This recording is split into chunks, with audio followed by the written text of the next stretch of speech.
Assalamu alaikum, welcome back to my channel.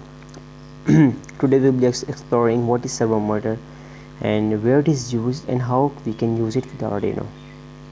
So first of all, this servo motor is a motor which can rotate from 0 to 180 degrees. We will give it a command whether to move 0 degrees or 30 degrees or 60 degrees, and it will rotate towards that position. But the specialty about this motor is that once it is given a command of 60 degrees, it will rotate towards the 60 degrees. Okay, suppose it is a 60-degree position, and if I will try to apply mechanical load or force on it to move to this position, it will resist the change, it will not move. So due to this specialty, it is basically used in welding robots, painting robots, and different robotic arms and projects also. So let's now get towards its construction, how to use it. So here you can see this, there are 3 pins which are brown, red and yellow.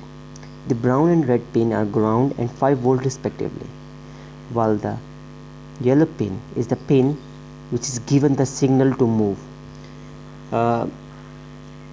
This is basically simple syntax that give the command.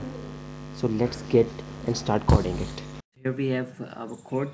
In the first line of code, we have called the servo library. You can find it from the file, sorry, not file, from sketch, include library, and here is a servo. When you click on it, it will automatically create the line which includes the servo library.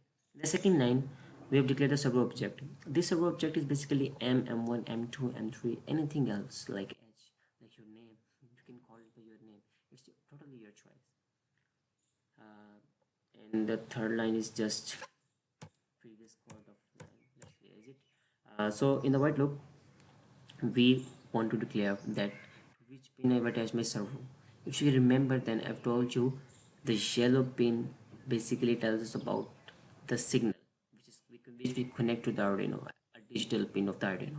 So here I've used pin number 8 for operating my servo, and here is the serial loop begin to initialize the sketch, and here's the white loop.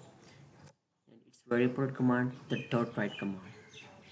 The dot write command basically drives the actuator, drives the motor, drives the LED, anything else that we want to operate.